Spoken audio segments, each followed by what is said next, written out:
Hello my dear students, Srishti classes में आपका स्वागत है। ये हम लोग कक्षा 10 का ये भौतिक विज्ञान पढ़ रहे हैं। इसमें आप लोग का ये 7वां लेक्चर है, जिसमें आज हम पढ़ेंगे दर्पण। मिरर पढ़ेंगे। मिरर किसे कहते हैं, मिरर कितने प्रकार का होता है। इसमें जितने भी आपके इम्पोर्टेंट टॉपिक है, इसमें समतल दर्पण आपके लिए बहुत ही इम्पोर्टेंट है। समतल दर्पण से आपकी परीक्षा में पूछे जाते हैं।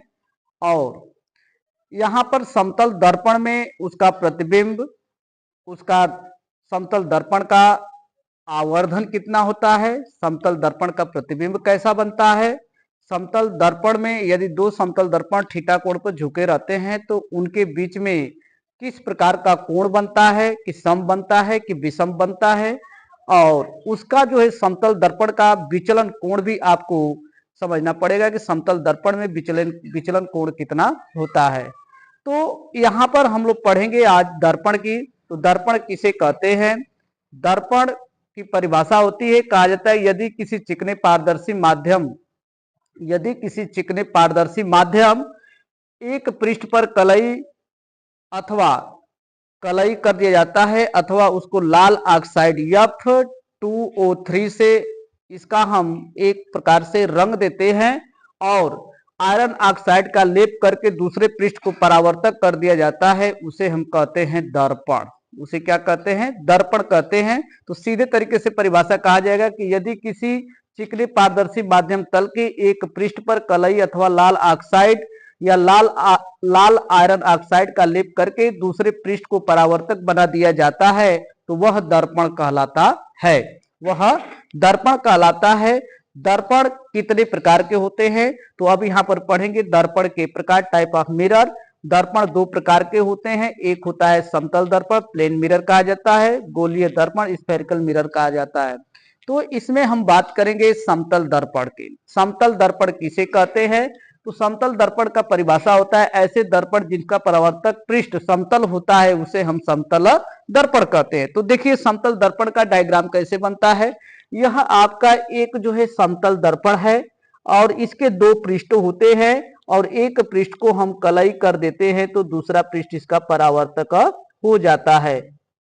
और यह किस प्रकार का होना चाहिए, सभी पृष्ठ इसके समतल होने चाहिए, एक बराबर के होने चाहिए। यानी कि कहा गया कि ऐसे दर्पण जिनका पृष्ठ समतल होता है उसे हम समतल दर्पण कहते हैं। तो अब यहाँ पर समतल दर्पण पर जो भी प्रकाश की किरण आती है, आने के बाद इस पर से परावर्तित हो जाती है। जो प्रकाश की किरण आती है उसे हम आपतित किरण कहते हैं और तल से टकराने के पश्चात जो किरण चली जाती है उसे हम परावर्तित किरण कहते हैं। तो यह आपके समतल दर्पण हो गए। और समतल दर्पण के सभी पृष्ठ कैसे हैं, समतल हैं, यानी कि सभी प्लेन हैं, बराबर है, उसी को ही कहा जाता है समतल दर्पण। अब समतल दर्पण में जो भी प्रतिबिंब बन रहे हैं, तो समतल दर्पण का प्रतिबिंब कैसा होता है कि समतल दर्पण द्वारा बना प्रतिबिंब सदैव आभासी, यानी कि सदैव आभासी तथा सीधा होता है। समतल दर्पण में प्रतिबिंब हमेशा आभासी बनेगा और कैसा बनता है, सीधा बनता है। जो आपके घरों में देखते हैं कि एक कांच लगा होता है, वह किस प्रकार का कांच होता है, समतल दर्पण होता है, जिसमें आप अपने चेहरे को देखते हैं, एक घर में यूज किए जाते हैं, घर में प्रयोग किए जाते हैं। तो अब इसी तरह से कहा गया कि समतल दर्पण द्वारा बने प्रतिबिंब का आकार वस्तु के बराबर होता है। जो भी समतल दर्पण में जैसे आपका आकार दिखाएगा वह आपके आकार जो है वस्तु के बराबर होता है। तो इसी को कहा जाता है कि समतल दर्पण का आवर्धन क्या होता है। तो समतल दर्पण में जो वस्तु की लंबाई जितना, यदि 5 सेंटीमीटर की वस्तु रखी गई है तो 5 सेंटीमीटर के वस्तु का प्रतिबिंब भी कैसा बनेगा, 5 सेंटीमीटर के बराबर बनता है। तो यह दोनों आपस में क्या हो गए, प्रतिबिंब, वस्तु की जितनी लंबाई है उतनी वस्तु की लंबाई भी उसका प्रतिबिंब होता है। तो वहीं पर कहा गया है कि समतल दर्पण द्वारा बने प्रतिबिंब का आकार वस्तु के बराबर होता है। अब कह दिया गया कि यदि स्मॉल एच ऊंचाई का यदि कोई दर्पण है, स्मॉल एच का ये दर्पण का ऊंचाई का एक दर्पण लिया गया है, समतल दर्पण, तो उसमें वस्तु के द्वारा जो भी प्रतिबिंब बनता है उसका h/2 होता है। उसका कितना होता है, h/2 होता है। यदि आपके घर में अगर दर्पण जो है 5 फीट का है तो उसमें आपका प्रतिबिंब उसका आधा दिखाएगा, यानी कि 2.5 फीट का दिखाता है तो उसका प्रतिबिंब कैसा दिखाई देता है, आधा दिखाई देता है। तो वहां पर होता है कि फोकस दूरी वक्रता त्रिज्या की क्या होती है, आधी होती है। तो इसी के डिनोट के आधार पर इसको प्रदर्शित किया गया है।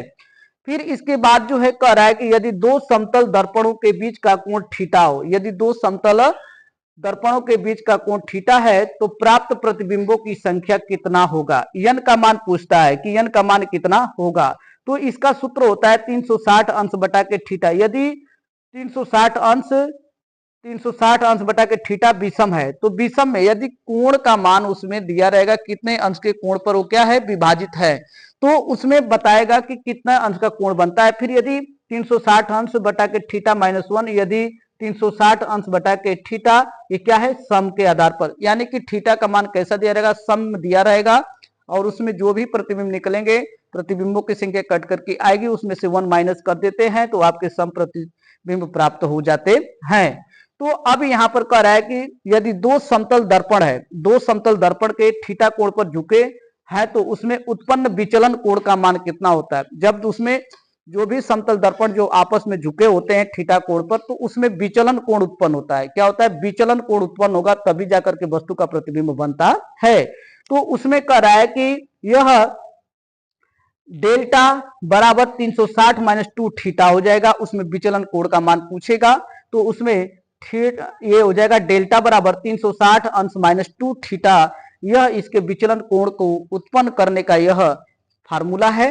फिर इसी में कह दिया गया है कि समतल दर्पण से प्रकाश किरण के परावर्तन के लिए उत्पन्न विचलन कोण का मान कितना होता है, तो 180 अंश माइनस 2 थीटा होता है। कह रहा है कि समतल दर्पण से प्रकाश किरण के परावर्तन के लिए उत्पन्न विचलन कोण, यदि दो समतल दर्पण है, समतल दर्पण रखा गया है, तब उसमें से जब प्रकाश की किरण परावर्तन जब होता है तो उसमें उत्पन्न विचलन कोण कितना होता है।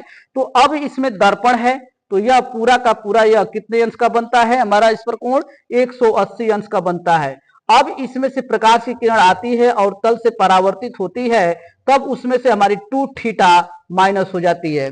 अब जितने से कण से कोण से आएगी उसमें 380 में से यह 2 थीटा माइनस हो जाती है तो हमारा उसका विचलन कोण प्राप्त होता है। फिर इसी के आधार पर कहा जाता है कि यदि समतल दर्पण में यदि आप भी वेग से समतल दर्पण के सामने चलते हैं तो उसमें जो भी प्रतिबिंब बनता है आपको दोगुना बनता है, दोगुना 2 भी वेग से वह जाता हुआ यानी कि वेग प्रतीत करता है। यदि समतल दर्पण है, यहां पर एक समतल दर्पण मैंने बना दिया, ये समतल दर्पण हो गया।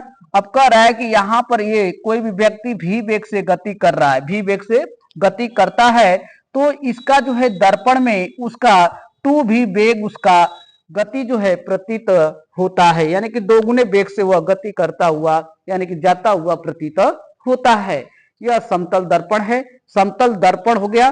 फिर इसके बाद हम पढ़ेंगे गोलीय दर्पण। क्या पढ़ेंगे, गोलीय दर्पण, और इस पर आपको हम न्यूमेरिकल लगवा देंगे। ये न्यूमेरिकल मैं इस पर आपको यूट्यूब पर मैं दे दूंगा, कम से कम 10 से 12 क्वेश्चन रहेंगे इसका न्यूमेरिकल इस पर, और न्यूमेरिकल को खूब बढ़िया से समझ लीजिएगा। और यह न्यूमेरिकल जो है आगे के परीक्षा में आपको काम करते हैं। तो हमारे चैनल को लाइक शेयर सब्सक्राइब कीजिए और बहुत बहुत धन्यवाद, थैंक यू।